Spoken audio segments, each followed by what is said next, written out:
Today I'm going to show you how to make scalloped potatoes in one pan in the Ninja Foodi. Super easy, and I can honestly say this is one of the best recipes I've ever made. You start off with your butter and your garlic. Just melt your butter and saute the garlic. You have your Ninja Foodi on saute at this point.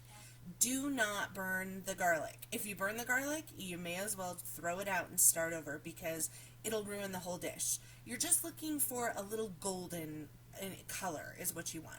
So once you get to that point, you're going to go ahead and add your potatoes. Slice up 5 to 6 potatoes. You want them sliced pretty thin. And once you get your potatoes in, go ahead and add your broth. I use Thrive Life's vegetable beef powder mixed with water. You could also use bouillon. You could do chicken or beef, or you can use the can or carton broth. Either one. Any of those will work. So mix it through a little bit, and then now you're going to pressure cook it. These only pressure cook for 2 minutes because they're sliced so thin. And it does take a few minutes to get it to pressure, but it really cooks pretty fast.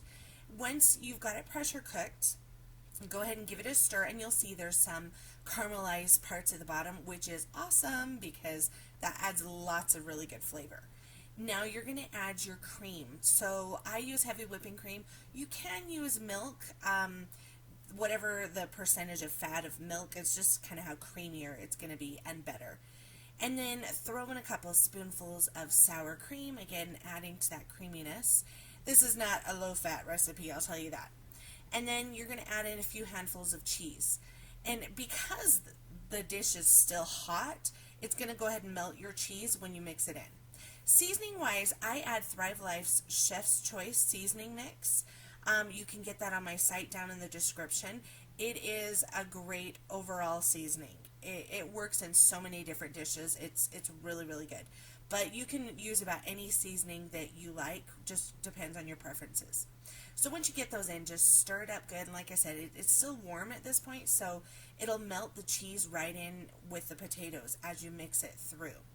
Now, the best thing about scalloped potatoes is that cheesy crust on top, right? You want the melted cheese right on top, but you still want your cheese mixed in throughout. So, once you mix this in, you're going to go ahead and sprinkle some cheese on top, and we're going to just air fry it for a few minutes. It only takes about 3 to 5 minutes to air fry, and you can just kind of eyeball it and check it to see where you want it to be to get that golden cheesy crust on the top. So just a few minutes. I just do it at the 390 degrees, and then voila, you have some amazing scalloped potatoes.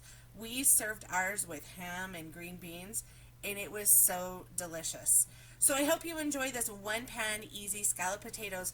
Please like and subscribe. Thanks for watching.